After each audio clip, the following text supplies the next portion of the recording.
To print in Revit, you need to find the Print dialog box underneath the Applications menu. Now, the Applications menu is the big R that you see in the upper left-hand corner of the screen. And then down toward the bottom of the screen, there'll be Print. If you select on the word Print, it'll take you to the Print dialog box, or you can click on the word Print here on the menu that pops up on the side of the screen. From there, the Print dialog box will show up, and it'll give you the name of your default printer first. From here, you can pick on any of the printers that you have installed, including any PDF printers you might have installed on your computer. Once you have the right printer, come over here to where it has Properties, and if you select on Properties, you'll see a listing of all the properties associated with that printer. Now, these are Windows properties. They're printer properties. They're not actually Revit properties, which is why I'm not selecting on the Properties button myself. Everyone's printer driver properties are going to look a little bit different depending on the make and model and manufacturer of that printer. But one thing that'll be constant somewhere in those properties will be the size of the sheets that you can print to. So a little bit later on, we're going to be looking at the different size sheets that we can print to.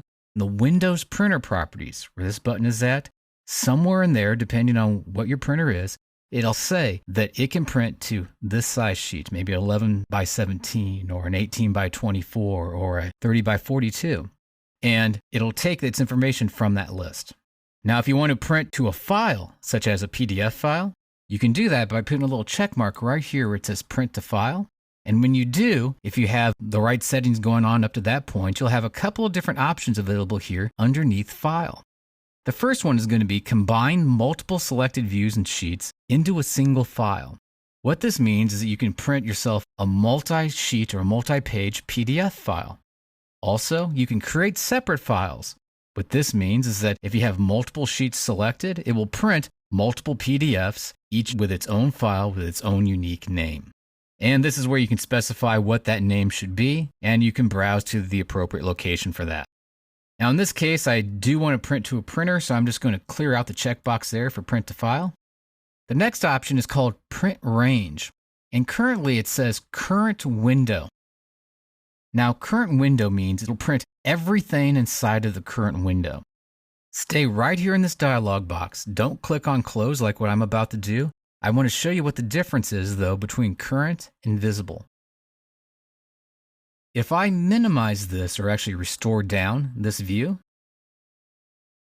you can start to see that this floor plane is now getting cut off. If I pull this up a little bit more, it's getting cut off even a little bit more.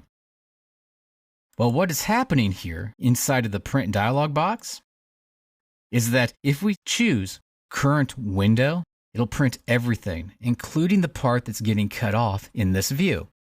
The next option is Visible Portion of Current Window. If it's Visible Portion as opposed to just Current Window, it'll only print what's visible in the view.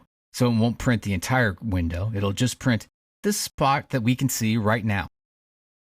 Next, there's an option here that says Selected Views and Sheets. If you pick on Selected Views and Sheets, there's a button that becomes available and it's called Select. Upon clicking on Select, you can now select which views that you want to be able to print, such as a drafting view, maybe a floor plan view, or a section view. And by putting a check mark next to those, it'll only print those that have the check mark. If you have it the way that you like it, maybe you'll want to save this so that in future sessions, you can come back and print the same set again. To do that, you can just move up here to where it says Save As, click on that, and then give it a name that you'll recognize. In this case, I kind of like Set 1, so I'm just going to leave it at that. And click on OK. We can now see that it says Set 1 here. So in the future, if we want to print these again, we can just click on Select, come up here, pick Set 1, and it'll print those that have a check mark again. From here, I'm going to click on OK. We can see it now says that it's going to print Set 1. It gives you the number of copies, whether or not you want to reverse the order that they print. But there's also an option here that's for settings, and this is probably the most important area, frankly, inside of this program. Here, if you select on Setup, there's an option down toward the bottom left-hand side called Zoom. As I was doing support on many different Revit issues, I would say that printing to the wrong scale or not getting the print to look exactly right is probably the number one thing that I ran into for beginners. What usually happens is that they don't change fit the page.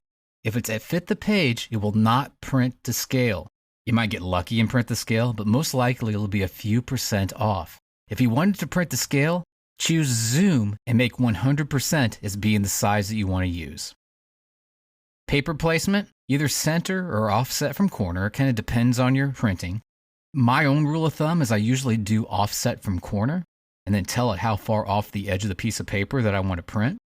And it's not uncommon for me to do Zoom 100% and offset sort of in combination with one another. But if I just want something that's going to be on the piece of paper and it fits, then I'll usually do center and fit the page together.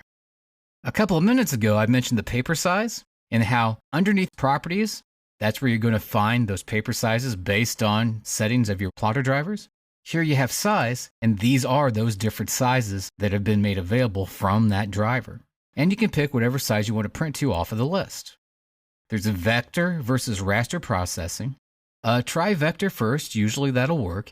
If stuff starts vanishing off of your sheet, such as certain letters disappear or line work starts to disappear, try raster processing instead. It might print better. Quality I usually leave on high. Colors, there's 3 different options. You either print in color, black lines, or grayscale. Black lines and grayscale print very similarly, and depending on your plotter, one might work a little bit better than the other. I usually try black lines first. If it looks good, I go with it. If it doesn't, then try grayscale. If that looks better, then use grayscale. Neither one of them is necessarily right, and I found it usually depends on that plotter and its settings as to which one's going to print the best. Finally, if there's going to be some extra stuff showing up in the plot, such as the crop boundaries, which are the boundaries around the outside of each view, or if you start to print and you realize that all of your elevation symbols or levels are printing off as being blue, there's a very good chance that one of these boxes in here has been checkmarked. So if you start seeing odd things plotting that usually don't plot, you may want to check here underneath options and see if one of those kinds of objects shows up down here. And I'm going to click on OK to that. All the settings would be in place. All you'd have to do is click on OK, and it will print based on the settings that you set up here in the print dialog box.